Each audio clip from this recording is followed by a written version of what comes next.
My name is Tiana and I am 72. And I almost lost my health trying to have it all. I never thought I would say those words out loud. For most of my life, I was the woman who handled everything. The working mother. The dependable employee. The wife who kept the home steady. The one who showed up early and stayed late. The one who said, "It's fine, I'll do it."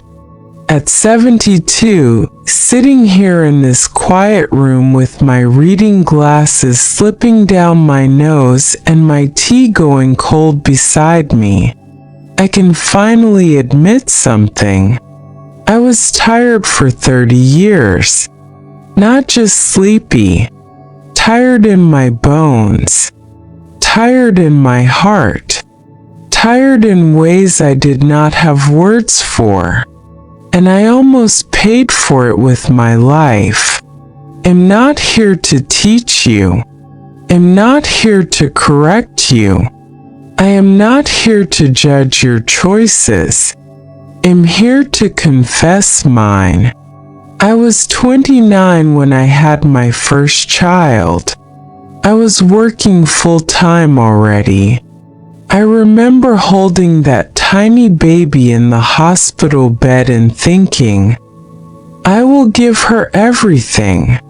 And in my mind, everything meant a clean home, homemade meals, perfect school projects, savings in the bank, a career that kept growing, a body that stayed strong, a marriage that never showed cracks. I wanted to be the woman who could do it all. Back then I thought exhaustion was proof of love. If I was tired, it meant I cared. If I was overwhelmed, it meant I was committed. If I had no time for myself, it meant I was strong. That was the lie I quietly believed. By 35, I was waking up at 5 a.m. to cook and pack lunches. I would rush the children out the door, sit in traffic, work 8 hours, sometimes 10. Then I would stop at the market on the way home, cook again, check homework, clean the kitchen, fold laundry, answer emails after midnight. And when my husband would say, "You should rest," I would smile and say, "I'm fine." I was never fine, but I didn't know how to stop. There is something no one tells working mothers. When you try to have it all, you quietly give something up. And most of the time, it's yourself. At 41, I started getting headaches. Not small ones. The kind that sit behind your eyes and make light hurt. I blamed stress. I blamed hormones. I blamed the weather. I did not blame my lifestyle. At 45, my doctor said, "Your blood pressure is high." I laughed. I told him I was too young for that. He didn't laugh. He asked me about my schedule. I brushed it off. "It's normal," I said. "Everyone is busy." But everyone is busy is not the same as everyone is healthy. I kept going, because there was a promotion coming, because the children needed school fees, because the house loan had to be paid, because retirement savings had to grow, because I believed security came from pushing harder. I tied my worth to productivity. If I rested, I felt guilty. If I said no, I felt selfish. If I slowed down, I felt afraid. Afraid that everything would fall apart. Now at 72 I can see it clearly. Nothing would have fallen apart, but I might have stayed whole. The breaking point came when I was 52. I remember that day so clearly. I was in the kitchen. It was late. I had just come back from work. My youngest had an assignment due the next morning. My husband was traveling for work. I had a report to submit before midnight. I felt a tightness in my chest. Not pain exactly. Pressure. Like someone had placed a heavy book on my heart. I leaned against the counter and told myself, "Just breathe." Then my vision blurred. For a moment the room tilted. I remember thinking, I can't collapse. There's too much to do. Isn't that strange? Even when my body was warning me, my first thought was about my to-do list. I ended up in the hospital that night. It wasn't a full heart attack. The doctors called it a cardiac warning event. They used words like stress-induced and overexertion. One young doctor looked at me and said gently, "Madam, your body has been shouting. You just haven't been listening." That sentence followed me home. Your body has been shouting. I realized something in that hospital bed. I had built financial security. I had built a respectable career. I had built a good life for my children, but I had not built margin. Margin for rest. Margin for joy. Margin for my own health. I had built a life with no breathing space. And here is the hidden cost no one talks about. When you spend years chasing stability, you can slowly drain the very body that is supposed to enjoy it. What is money for if you are too tired to travel? What is a big house for if you are too stressed to sit in it peacefully? What is retirement savings for if you arrive there sick? At 52, lying in that hospital bed, I realized I had confused having it all with doing it all. They are not the same. I came home different. Not dramatically different at first. I didn't suddenly quit my job or sell the house. Change was slow, quiet, but something inside me shifted. I created something for myself. I called it the 3 pillars check. No one taught it to me. I simply needed a way to think clearly. The 3 pillars check was simple. Health, money, peace. Every decision had to pass through those 3 pillars. If it increased money but damaged health, it was not success. If it protected money but destroyed peace, it was not wisdom. If it preserved health but put us into reckless financial stress, it needed balance. Before that, I only had 1 pillar. Money. Everything revolved around income, savings, investments, school fees, promotions. I believed if the money was strong, everything else would be fine. I was wrong. At 55, I turned down a promotion. That was the hardest decision of my professional life. It would have meant more money, more status, more respect. It also would have meant longer hours and more travel. Old me would have said yes without hesitation. But I did the 3 pillars check. Health, already fragile. Peace, almost gone. Money, we had enough. Not luxury, but enough. For the first time in my life, I chose enough.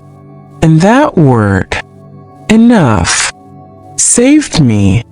Younger me thought enough was failure. Now I know enough is freedom.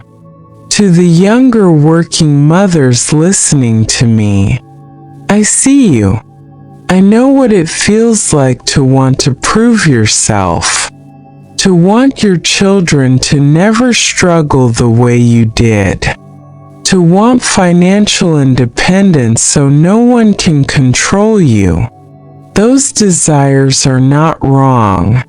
But please, listen to an old woman who has already walked that road.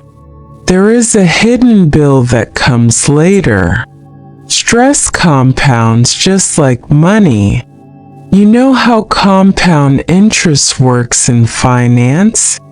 Small amounts invested regularly grow quietly over time. Stress works the same way. Small sacrifices. Small nights of poor sleep. Small ignored headaches. Small skipped doctor visits. Small meals eaten too fast. Small resentments swallowed. They accumulate. And one day your body presents the total. I used to think productivity was the same as progress. Now I know progress without health is just delayed suffering. At 60, when I finally retired, I had decent savings. The house was paid off. The children were settled. From the outside, it looked like I had succeeded. But I was taking daily medication. My joints hurt. My energy was limited. I had spent the strongest years of my body in survival mode. I sometimes sit and imagine what my 35-year-old self would say if she could see me now. She would probably ask, "Did we make it?" And I would say, "Yes, but it costs more than I thought." Here is something else I learned late.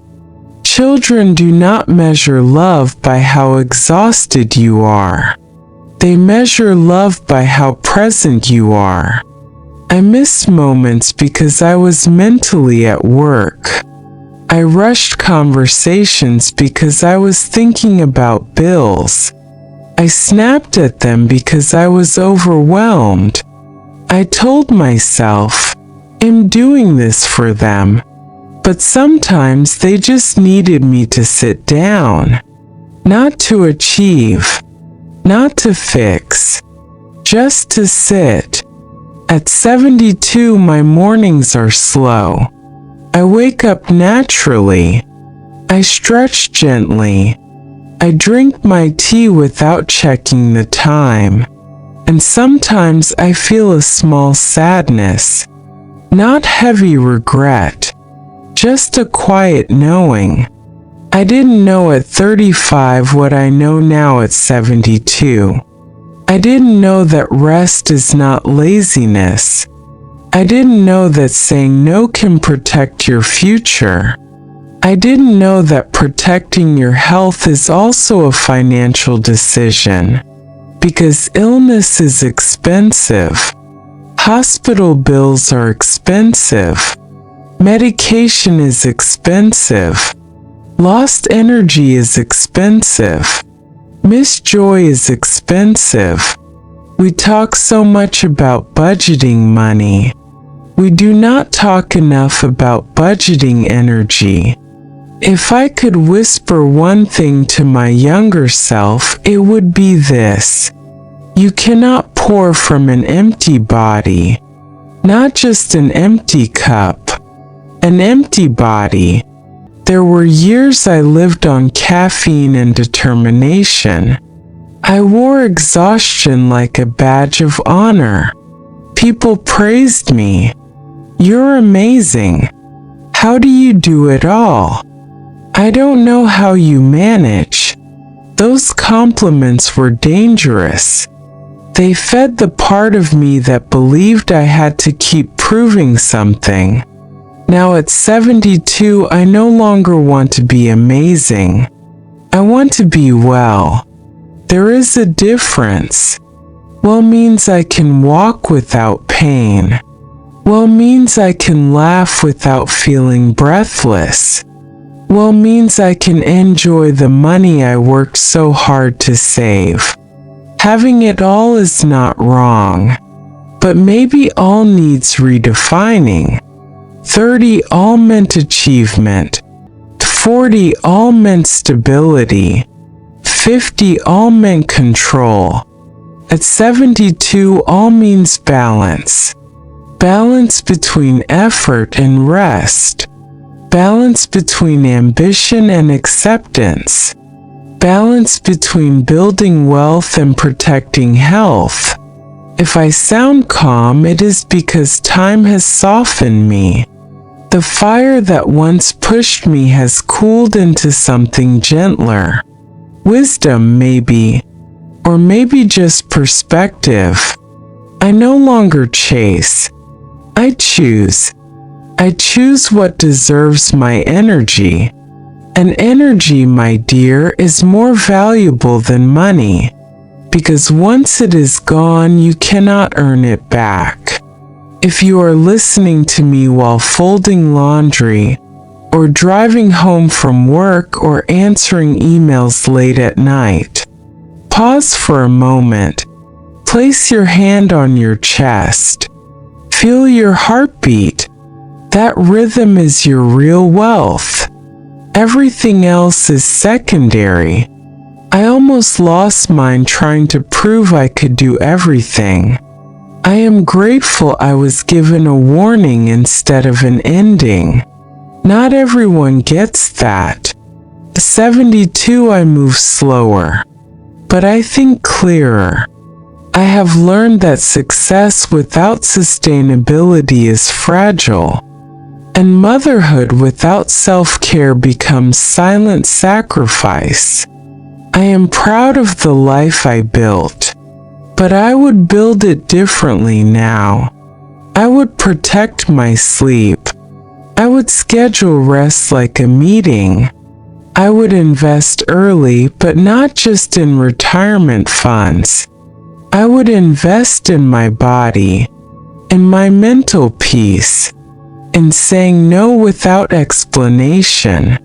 Because at the end of all this, when the promotions fade and the children grow up and the house grows quiet, you are left with yourself. And you need to like the condition you are in. I didn't know this at 35. I know it now at 72. Having it all is beautiful, but keeping yourself whole while building it, that is wisdom. If you remember nothing else from this quiet confession, remember this. Check your 3 pillars: health, money, peace. Do not let one crush the others. You deserve a long life, not just a productive one. And if no one has told you this today, you are allowed to slow down. You are allowed to be enough, even if everything is not perfect. Especially then. I'm 72. And I almost lost my health trying to have it all. I'm still here, a little slower, a little wiser, a little softer, and deeply grateful I finally learned what truly matters. If this felt personal to you, don't just scroll away. Before you leave, tell me in the comments which pillar feels the most fragile right now. health, money, or peace. You don't have to explain everything. Just one word. And if you're a working mom trying to have it all, share this with a friend who needs permission to slow down. Sometimes the bravest thing we can do is admit we're tired. I'm listening.